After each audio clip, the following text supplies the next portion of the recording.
I'm Dana K. White of aslobchemsclean.com, and today we're talking about getting rid of trash clothes, because trash clothes are a thing, right? So we did a video recently on using my 5-step decluttering process to declutter clothing.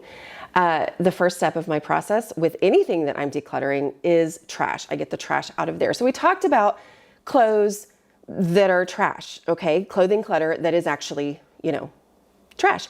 Meaning it is not something that anybody who has any choice whatsoever is going to wear, okay? Now, so this can be a real stumbling block for people like me, because we want to do the very best thing.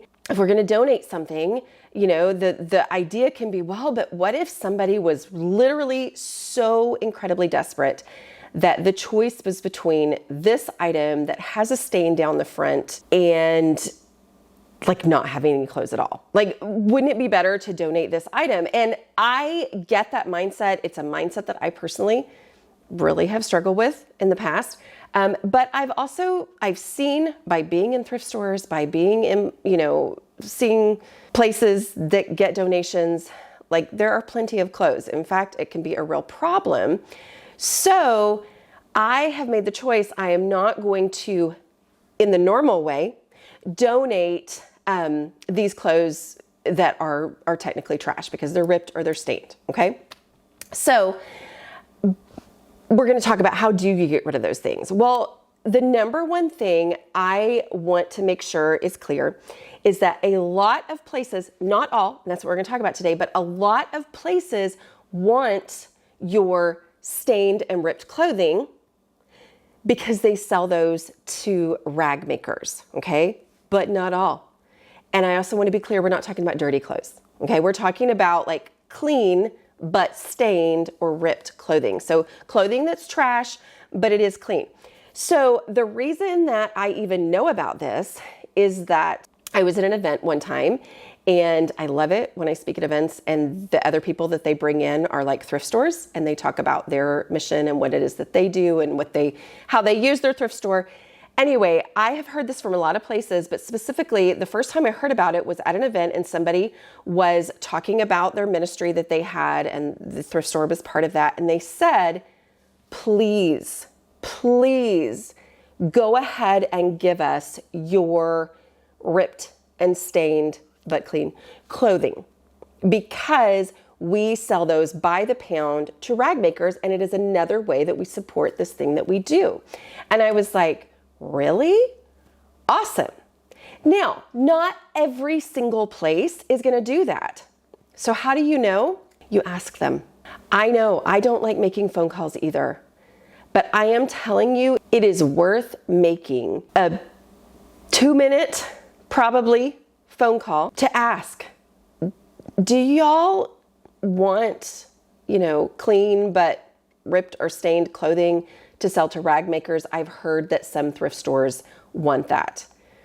And yes, it could be embarrassing if they go, no, oh my word, why would you even ask that? Then hang up and probably find another thrift store. But anyway, a quick little phone call is going to make it possible for you to be able to move forward, which that's the goal, right? It's the same idea as the take it there now idea, and how that solves so many problems. Because when I just kind of pile up, I wonder piles of, wonder if the place where I take these is gonna want clean or is gonna want, stained or ripped clothing to sell to rag makers. I don't know. And as long as you don't know, okay? But if you make that phone call, it's the same thing as take it there now, because now you're able to make real decisions because you're actually acting on this, okay? So the phone call is huge. Some of them will tell you, and the lady that I heard talk about it said, just send them. Like, she didn't say separate them out, whatever. If you want to separate them out, that's great. I like to have a box that says stained or ripped clothing, okay? But clean. And I put on there, but clean, because that just makes me feel better about myself and blah, blah, blah, whatever. But I put that on there so that they know, and they don't have to do the separating. They're like, oh, okay, these just need to go in with the rags, all right? With the rag selling blah, blah, blah, bags, boxes. I don't know what they have. I don't care. I'm just sending it off. And that makes me feel better. But a lot of places will tell you don't worry about sorting it. But if they ask you to, great. But you can know that. If you don't want to make the phone call because you have phone call paranoia, like we all seem to have these days, go ahead and put it in the separate box. And then when you drop it off, ask, hey, do y'all want like ripped and stained stuff? I've heard that some places sell them for rags. And if they go, then you go, yeah, okay, I'll just throw these away. And if they say, yeah, we want that, well, then it's there. Okay, so, for your drop off. So that is the number one thing that has helped me, is knowing that the place where I take my stuff wants this clean but damaged clothing to sell to rag makers, because then it gives me a place to give it. Okay, so that's one option. The second option is, okay, well, actually, it's probably not the second option, because I'm going to give you the first option last. Whatever, it's confusing, but it's for the effect. But the second option is to make rags out of it. Okay, that's one thing that I do. So here is a t-shirt that I'm using as my example. If you design shirts for youth events and you're watching my channel, maybe not white, maybe just not white. Anyway, so white stuff, it has stuff on it, and it's one of those things that I'm pretty sure I wore it a time or two going, maybe it's not that bad. And then went, oh no, I'm not wearing this because it has this kind of smudgy, whatever look. I don't know if you can see it in the picture or not. So, okay, well then I'm gonna turn it into rags. I like to have these rags around because I can wipe up super gross stuff and then just throw it away because, it was clothing that was trash. So it's a way for me to use this. It's a way for you to break through that idea of, what do I do? Clothing. Can I really throw clothing away? If it's trash, you can't. That's the third one. I just gave you the hint. But anyway, but yes, but you have to do something with it. What it can't do is just sit in, it can, obviously. What it mayn't do, if you want your house to be under control, if I want my house to be under control, is just to sit in my closet because I'm like, that's not worth donating. And then, but I can't actually wear it. I can't do that, because that like, oh my word, what do I do with this stuff that it's clothes, but it's also damaged. I can't use it. I can't just leave it in my house. So I have to get rid of it somehow. This is a way for me to get rid of it. Again, along with the take it there now process, which is the transformative thing for those of us who struggle with clutter, is to say, whatever decision I'm making, I'm going to act on it right now. This is me taking it there right now. I have a piece of clothing that is trash in the midst of this decluttering process. I am going to go ahead and cut it up, because if I just say, oh, I'll cut that up later, then I can end up with piles, still probably right there in my closet, of just stuff that I'm gonna do something ideal with later. Instead, I'm gonna say, no, I'm gonna take it there now to the place where I would look for rags, which is on the shelf above my laundry room, okay? And whatever container that I have for rags, which is a limited space, this is all the rags that I can keep, whatever container I have for rags, I'm just gonna cut it in very fancy, unperfect ways and right into that container. Okay, so now I have rags to use in that container, but the beauty is there that container is a limit, right? That's the container concept. Watch that video if you don't know what I'm talking about, because it transforms your home. The container concept means that every space in my home is a limit, and it decides how much of a certain item I can keep. That rag bin that I have is the size that it is because that's the amount of space on the shelf above my dryer that I have to devote to rags. So that's how big this bin is, even though the bin is one that I randomly got some gift in.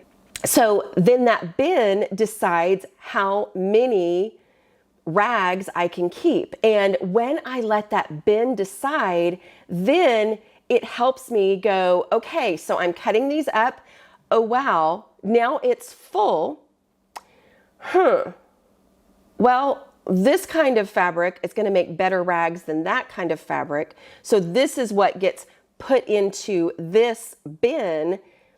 And then anything else, I can't keep it, but I have to get it out of, I can't, cut it up, because my bin for old trash clothes cut up, okay, to make rags out of is full. So now I need to Do the last, which is really the first, if you need it to be a way to get rid of trash clothing or wherever you need it to be in the process.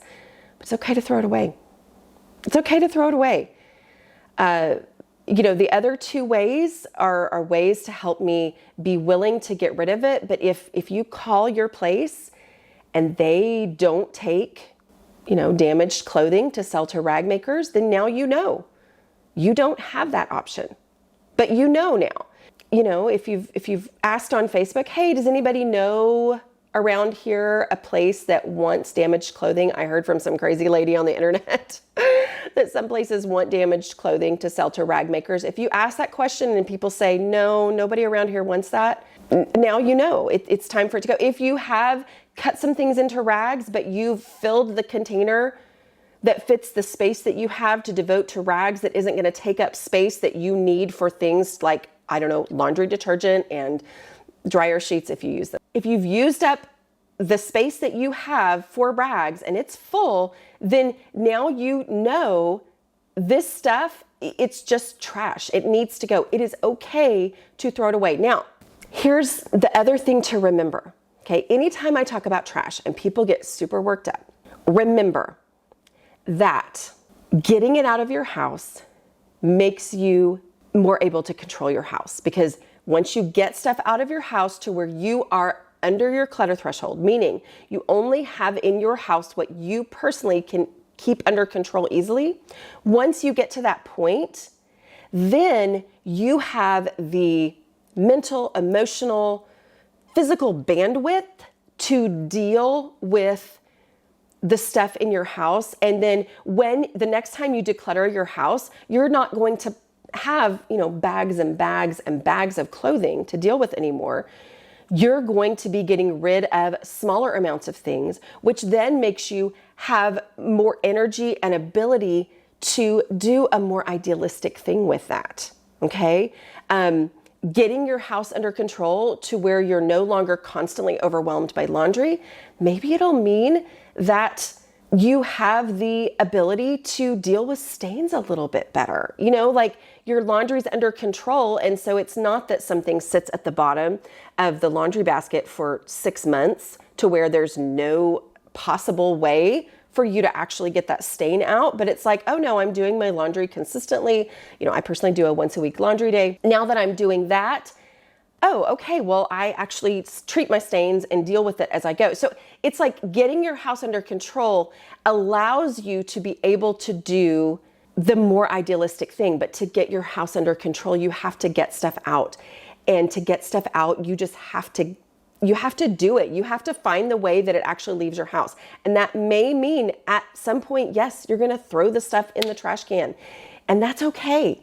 All right? That's okay, because your goal is to have a house that's under control so you can do the things that you want to do, but you're not able to do right now because your house is out of control. Okay, I hope that was helpful. I'll talk to y'all later.